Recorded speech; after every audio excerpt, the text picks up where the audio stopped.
Hey, hey, how's everybody doing? We're doing great here in West Virginia, as you can see. All right, let's get to joke of the day.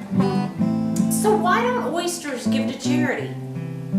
Well, because they're shellfish.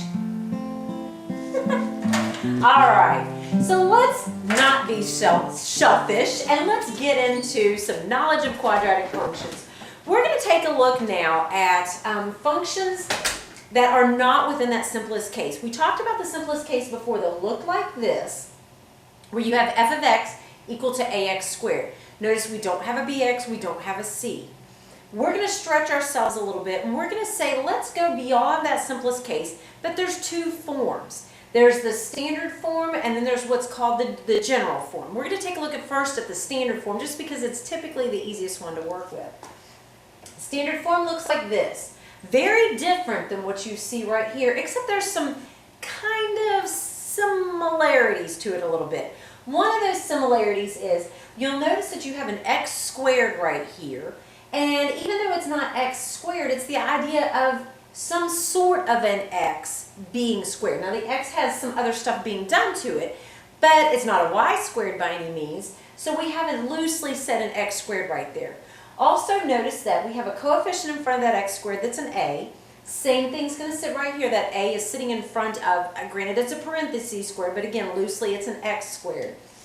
So since this is kind of similar to what we have here, some of the properties that came with our simplest case carry over to this standard form case. One of those properties is that it'll have kind of the same shape as your basic case. In other words, in terms of how is it going to open, you still look at that coefficient of your x squared term. You still look at the a. So what you had as rules before with this simple case will carry over as well. So in other words, in the simple case, we said if that a was greater than 0, in other words, if it was positive, which way did it open? Oh yeah, stands to reason, it's kind of common sense that it would open up. It's still going to do that. That doesn't change at all. In addition, we said, okay, on the flip side, if that a is negative, then which way is it going to open? And again, it's kind of common sense. It stands to reason. It's going to open down, and that does not change at all.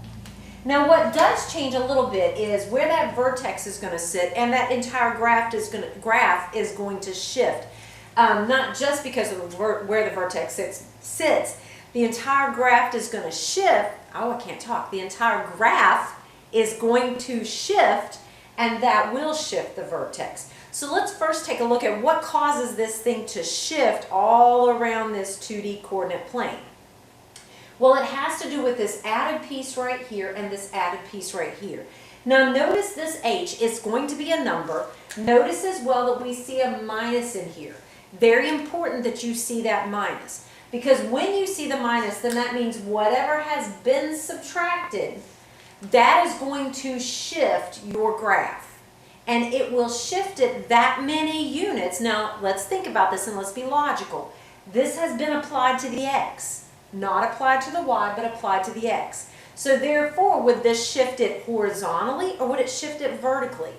Well, if you think about it, when you look at that 2D coordinate plane, which axis is your horizontal axis? That would be your x-axis. So if this is being applied to the x, then that would mean that that number right there is going to shift it horizontally because that's your x-axis. So again, very important that you see that subtraction in there. But whenever you see the subtraction, whatever that number is, it's going to take that graph and it's going to shift it that many units horizontally. Now, I will say that some people, that they don't like that thought, so what they do is they just say, okay, whatever I see here, like for instance, if I see a minus h, I'm going to do the opposite of that, and I'll call it h. If I see a plus h, I'll do the opposite of that and call it negative h. In other words, the opposite of whatever you see. When I get into an example, this will make more sense.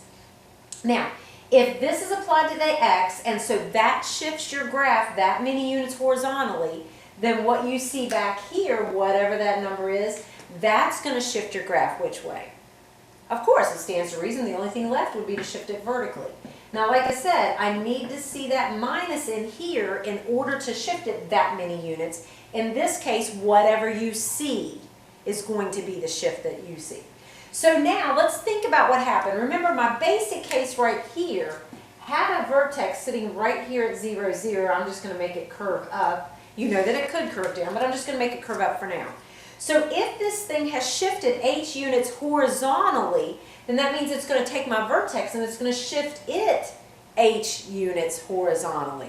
So where that vertex used to be 0, 0, now I'm going to take that 0 and I'm going to shift it that much. So my new x-coordinate of my vertex would naturally sit where? Absolutely, it's going to sit at h. Now remember, this number that you see right here is going to take that graph and shift it vertically that much, either positive or negative. So I used to have it sitting at 0, 0. Now it's shifting this much either up or down. So where I used to have a 0 in my vertex, now it's either going to be k up or k down. So again, it stands to reason that that's going to be the new coordinate of the vertex. So to figure out the coordinate of the vertex, you look here and you look here, and again, that shifts the entire graph. So we know which way it opens, we know where the vertex is going to sit, and we know how to shift everything. Now, a couple more things we need to look at. One is this idea of, remember I talked about, is it a narrow graph or is it a wide graph? And when we had this simple case right here, we just did the point plotting method and we figured out a couple of spots on this side of the graph, and then we flipped it over to the other side using our symmetry. We'll talk about symmetry here in just a minute. But did you notice that in that graph that it was in the previous case it was a 2x squared, and it was a little bit of a skinny graph? Well, what happens is the larger the absolute value of a. Now remember, absolute value says I'm not paying attention to the sign on this coefficient right here because the sign tells me whether it opens up or down. So I'm not worried about the sign. What I'm worried about is the digit itself. So when I take a look at the digit itself without its sign, which is absolute value, the bigger the number, the narrower the graph. In other words, if I have a fraction for this coefficient, it's not going to have a narrow graph, it's going to have a very wide graph. So fractions for that absolute value are going to make those graphs wider. And I did not do a good job of writing out the word wider. There we go. Now let's talk about this axis of symmetry. Remember in this basic case that y-axis was your axis of symmetry. Now let's come up with an equation for this y-axis right here. Notice that every single point on that y-axis, every one of them has something in common in their coordinates. Notice every one of these points on this y-axis has no left or right movement at all. And remember, the left or right movement is designated by this x-coordinate. So if there's no left or right movement, then that means this x-coordinate is going to be 0. So in other words, when I have this y-axis, its equation is x equals 0. Because that designates every single point on that line, and so x has to be 0 would be how you would write the equation of that vertical line going through that y-axis. But remember, everything got shifted this many units horizontally. So this axis of symmetry also gets shifted horizontally. So no longer do I have x equals 0, but remember, it's still going to be a vertical line that's going to shift this way or shift this way. Let's shift it this way just so it's easier to deal with right now. So if it shifts this way, once again, every single point on this axis has the same x-coordinate. Every one of those x-coordinates are going to be whatever that is right there. So my new axis of symmetry is going to be x equals h. Whatever the x-coordinate is of that vertex, because the vertex is going to sit on that axis of symmetry. Because remember, axis of symmetry means that's where it folds on top of itself. It always folds at that vertex. So x equals h means, or it makes sense that that would be the axis of symmetry. Now, it's not going to be as easy to just do that point plotting method. I mean, you could, but there's some shortcuts that we can take. Because notice that this graph right here, it does not cut this x-axis anywhere except at that origin. Nor does it cut anywhere on that y-axis except for the origin. But when I take that graph and I shift it, and it no longer cuts at that origin, and let's say maybe it cuts like this, well, notice here it's cutting that y-axis at two new spots, and up here somewhere it's going to cut that y-axis. So I'm going to have x-intercepts and y-intercepts. So I'm going to use those x-intercepts and y-intercepts to figure out the rest of the graph, because I'll know where the vertex is, I'll know where the intercepts are, I can find these intercepts, and then I can use symmetry to get that point over there, and that's enough to figure out the graph. So we need to recall, what's it take to get an x-intercept? Remember, X-intercept is where it crosses the x-axis. Every single point on this x-axis right here has no up or down movement. Which variable designates your up or down movement? Exactly, that's the y. So recall that to get an x-intercept, I need to make my y 0. And recall that to get a y-intercept, that's where it crosses the y-axis right through here. There's no left or right movement. And if there's no left or right movement that's designated by the x, that means I'm going to make my x 0 to get the y-intercept. And like I said, that will be enough to be able to get the graph for this parabola. So let's take a look at an example. And I've got two examples that we're going to work through. In this first example, actually in both examples, what we're going to do is we're going to be given the equation. We're going to have to graph that equation using the pieces of information that I told you. We need to figure out where that vertex is because that's kind of our starting point. Then we need to figure out which way it opens. We need to get our x-intercept, meaning make the y 0. We need to get our y-intercept, meaning make the x 0. And once we get that, we'll be able to use symmetry to get everything else. And you can get your axis of symmetry ahead of time, or you can get your axis of symmetry once you put the points on the graph. Me, I usually get my axis of symmetry after I put the points on the graph because it's a little bit easier to do that way. So let's first look at this idea of the vertex. Now remember, the vertex comes from that HK. H has been applied to the x right here. So what that means is I'm going to take a look at this number that's been subtracted from the x. That's going to tell me what my x coordinate is on my vertex. Recall I said I need to see a minus right here. When you see that minus, the number that has been subtracted will be the x coordinate of your vertex. So the x coordinate of my vertex is going to be 1. This is where I said some people prefer to say I'm just going to do the opposite of what I see. The opposite of a -1 is a +1, and so that's how they get the x coordinate of the vertex. Either way you want to do it, whichever makes most sense to you, whichever is easiest to you, you go with that. Now remember, that is applied to the x, so that's my x coordinate, which means this number back here will be my y coordinate. And recall that even though this is the opposite of what you see, this is exactly what you see. So the y coordinate of my vertex is going to be a -3. So what I know for right now is my vertex is sitting at 1, -3, sitting right here. Now I just need to figure out which way is this going to open. Recall that what that means is I'm going to look at this a coefficient right here. Now it doesn't look like there's an a there, but if it doesn't look like there's one, then that means it's an understood 1. But more importantly, the idea is that positive or is that negative? It is a positive 1. And remember, if it's positive, does it mean it opens up or down? Absolutely right. That means it opens up.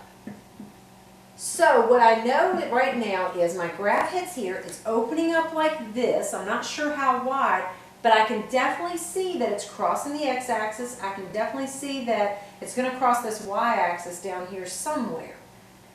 So I need to figure out the x-intercept and the y-intercept. Now to figure out the x-intercept, what you do is you make this y 0. Remember, f of x is acting like a y. So I'm going to pull the f of x out, put the y in its place. Now when I do, I get 0 equals x minus 1 squared minus 3. And I'm going to solve that equation for x. Now remember, what you can do is you can add the 3 to the other side and take the square root. Well, that's what you want to do. What some people do is they go ahead and expand this, and they do x minus 1 times an x minus 1, FOIL that out, combine the -3 with it, and go from there. And that's okay to do that, but you're making life a whole lot harder than it needs to be. Just remember, ultimately your goal is to get this x by itself. So what would be easier would be if I would just slide that 3 to the other side and add it to the other side, giving me this. And then all I have to do at this point is just take the square root of both sides. Because remember, squaring and square rooting cancel each other out. And when they cancel each other out, I am left with just an x minus 1. And on the other side, I have the square root of 3. Now, always simplify square root if you can. Square root of 3 does not simplify. But remember, that square root was not already on the page. I took the square root. And when you take the square root, remember, that indicates plus minus. So I have a plus minus square root of 3 on that. Now, all I have to do at this point is slide that 1 to the other side and add it over. So when I add the 1 here and I add the 1 here, that's going to give me a 1 plus or minus square root of 3. That's going to be my x. Now remember, there are actually two numbers there. There is 1 plus the square root of 3, and there's 1 minus the square root of 3. So my x-intercepts then are going to be 1 plus the square root of 3 comma 0 and 1 minus the square root of 3 comma 0. These are my x-intercepts. The only problem with that is I'm not really sure where that's going to sit on the x-axis. So even though I prefer exact numbers for my answers, this is not going to help me in terms of being able to put that on the graph. So I do need to get the decimal values for this in order to figure out where they are. Now 1 plus the square root of 3 is approximately equal to, hold on just a second, approximately equal to 2.73. So that means I'm going to have a point at about 2.73 comma 0. So 2.73 is right about here. And then 1 minus the square root of 3 is approximately equal to a negative 0.73. So again, I've got another x-intercept at negative 0.73 comma 0, which is sitting right about here. So I know that it's going to curve like this, and you can see it's going to cross that x-axis somewhere in here. Not x-axis, I'm sorry, my y-axis. So I need to figure out what that y-intercept is. Now this is a little bit easier than figuring out that x-intercept. Stay with me and figure out how easy it is. Because I'm going to take that x out and put a 0 in its place, meaning pull this out, put a 0 in there. When I do, and that's what this means, take the x out, put the 0 in, and when I do, I'm looking at this, and that means I'm just going to do order of operations. That's all. Order of operations says PEMDAS. I'm going to do my parentheses first. So within that parentheses, 0 minus 1 is a negative 1. And now I'm going to do my exponents next. Negative 1 squared is 1. And now I'm going to do that subtraction and get a negative 2. So that means that my y-intercept, remember I made the x 0 when I did, the y came out as a negative 2. That's my y-intercept. And so it's going to cross right here, which kind of looks about right. So it's going to go like this. And remember, I can use symmetry to figure out exactly where it's going to sit right here, because what I did was I went back 1, up 1. So I'm going to go back 1, up 1 here, and then curve it like this, and hope it looks symmetric. I'm not real good at artwork, but this is what my graph will look like. And you know I like to put that smiley face in there just because it makes me laugh, and you don't have to do it, but I love it. Now remember, I do need to report my axis of symmetry, and I can get that ahead of time, or I can look at my graph and I can go, okay, that axis of symmetry is cutting right through here. That's where my folding line is, right through that vertex. So I just need to understand that that vertical line has every single x-coordinate the same, so the x has to be, and the x in that case is going to be a positive 1. So that's my axis of symmetry, which, like I said, I could have gotten from the beginning because I know it's going to be a vertical line. I know a vertical line means the x-coordinates have to be the same. I know it's going through the vertex, so I know it's going to be x equals 1 as my axis of symmetry. But this is what my graph will look like. Yes, I could figure out the rest of these points, but I don't really need to. I just need that vertex. I just need my x-intercepts, my y-intercepts. I definitely need to figure out which way it opens because that helps me to begin the graph. And this is enough to be able to get a decent graph. Now, let's take a look at a second example just to make sure we get very good at this. I want you guys to see everything that you could run across so that nothing stumps you. So bear with me a second while I erase this and put that second example up. Enjoy the scenery here and the lovely desert. Hopefully you understand the joke that West Virginia is definitely not a desert. So this makes no sense that I'm in the desert here in West Virginia. All right, and then my second example then looks like this.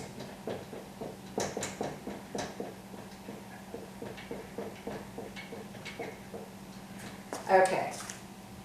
Once again, I've got the same directions, and they say I need to graph this. And I know that if I'm going to get the graph, that means I need to get that vertex. I need to figure out which way this thing opens. I need to get my x-intercepts, and to get those x-intercepts, I need to make sure that the y is 0. I need to get those y-intercepts, and to get a y-intercept, that means make the x 0. I need to get that axis of symmetry, which I can get from the beginning, or I can get in the end, it doesn't matter. But I do need to report it most definitely. I know the axis of symmetry is going to be a vertical line, therefore all the x's will be the same. And that's going to be enough to get the graph. So let's start with this vertex. Remember, the x-coordinate of the vertex comes from right here. But I need to see that minus. I don't see a minus right there, so if I was to see a minus, instead of a +1, it would be subtract a -1. So therefore, that means that this vertex is going to be a -1. And here again is where I said some people, rather than saying I have to see a minus, they just say, let's do the opposite of whatever I see right here. The opposite of a +1 is a -1. But that's being applied to the x, so that's why it becomes the x-coordinate of your vertex. Therefore, what I see back here is going to be the y-coordinate of my vertex. And exactly what you see is exactly what it is. So now I know for right now that my graph is going to sit at 1, -2, like this. Let me change that up just a little bit. I don't think I did a good job there. There we go. Sitting at 1, -2. I've got to figure out which way that it opens. Remember, to figure out which way it opens, you look at this coefficient sitting in front. The fact that it's negative, common sense says, okay, that means it's going to open down. And so it's going to go kind of like this. So I need to figure out, okay, what is my x-intercept? So that means I'm going to take the y. Remember, f of x is acting like a y. I'm going to pull it out and I'm going to put a 0 in its place. When I do, I will have this. And here again is where I said some people, they like to expand this, and they like to say x + 1 times another x + 1, FOIL it, distribute the -1/4 through, subtract the 2, get the trinomial, and then start going from there. But I'm telling you, that's making life so much harder than it needs to be. I just want to get everything away from that x to get it by itself. So I'm going to reverse the order of operations. In other words, if I knew what x was, let's say I knew it was a 10 and I put a 10 in here, order of operations says do what's inside the parentheses first, then square it, then do this multiplication, then subtract. I'm going to reverse all of that. The last thing that I said was subtract a 2, so that's the first thing that I'm going to fix. I'm going to slide that 2 to the other side. That gives me 2 equals -1/4 x + 1 squared. Now remember, when we talked about order of operations, we said parentheses first, then exponents, then multiplication, then subtraction. I fixed the subtraction. The last thing I said before subtraction was multiplication. I'm going to fix that next.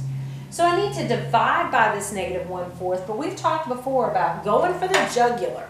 We know that multiplying by the reciprocal is much cleaner and much faster than doing this. This causes complicated fractions. Sure, it'll cancel there, but look at this mess.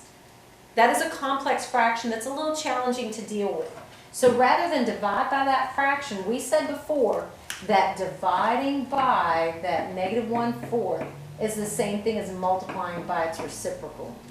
So that's what I'm going to do. I'm going to take this side and multiply it by that -4, and I'm going to take this side and multiply it by that -4. Because these will cancel out. Remember, when you multiply fractions, what do? That's right, my gang symbol. You cancel on those diagonals and then you shoot straight across. So I'm going to cancel on these diagonals and I just get a 1. I'm simply left with an x + 1 squared. And on this side, a -4 times 2 is a -8. Now all I have to do to get at that 8, remember reversing order of operations, I fixed the last thing I said, I fixed the second to last thing that I said. Prior to that, I said squared. I'm going to undo the squaring. So that means I'm going to take the square root here. I'm going to take the square root here. Squaring and square rooting cancel each other out. I am left with an x + 1. And on this side, remember, I took the square root. It was not already on the page. So that indicates I have a plus or minus square root of a -8. And if you've got keen eyes, you remember us talking about whenever you have a negative underneath the square root, what does that mean? Absolutely, that means take an I out.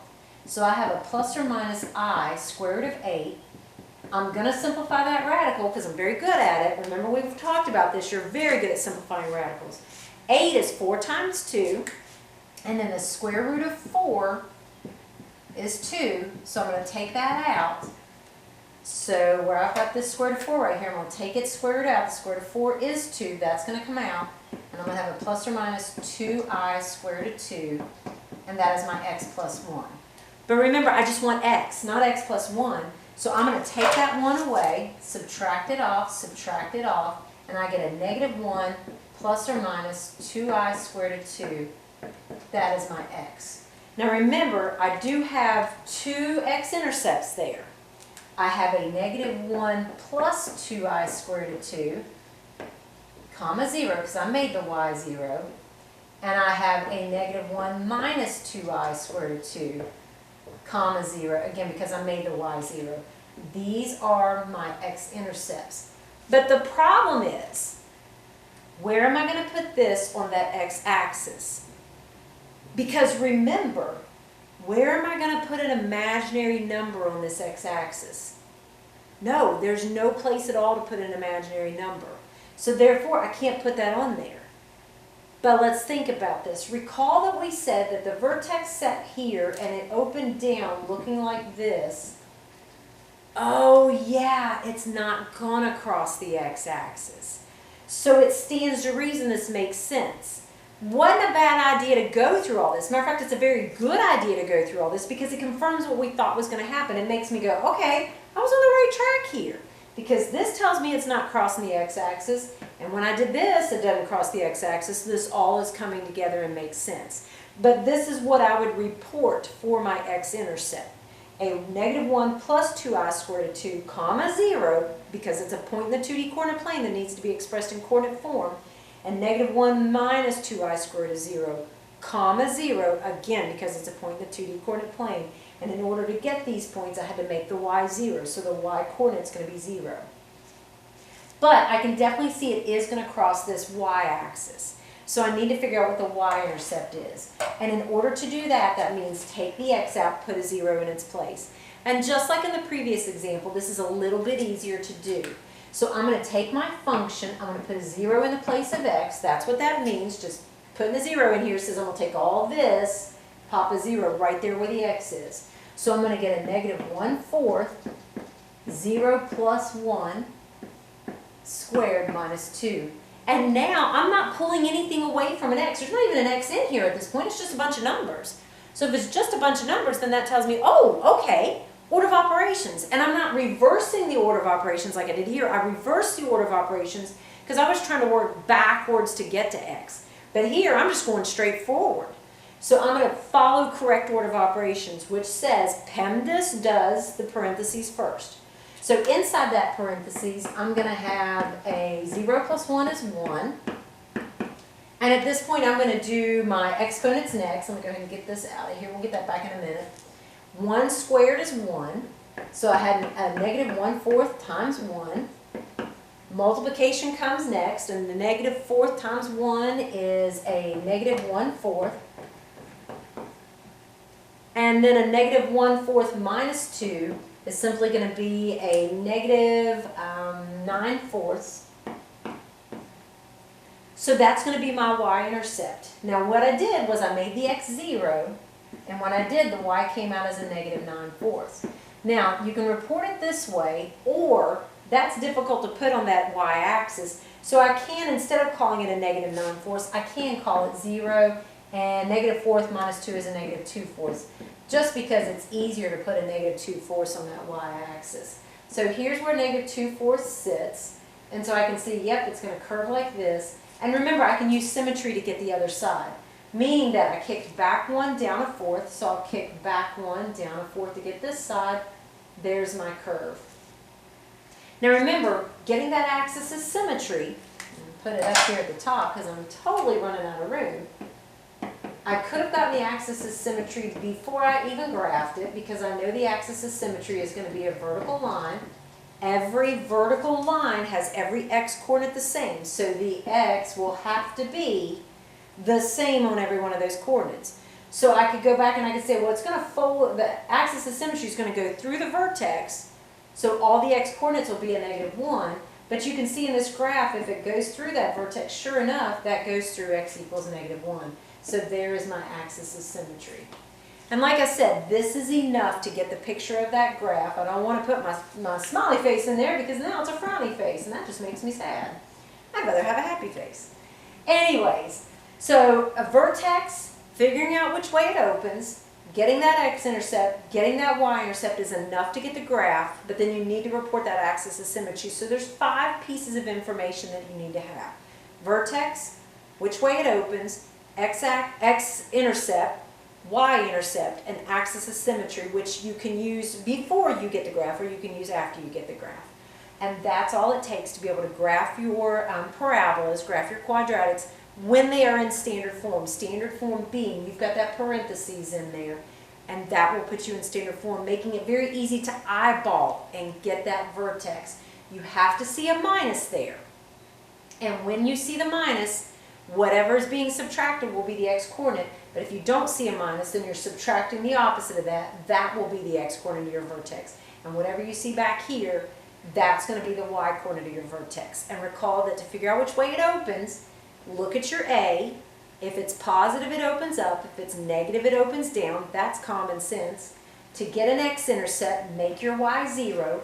Pull this out, put a 0 in its place. You're reversing your order of operations to solve this equation for that x, remembering that it's a point in the 2D coordinate plane, so you'll have 2 points, and each of those points will have zeros in that y coordinate, and then get your y-intercept, meaning make the x 0.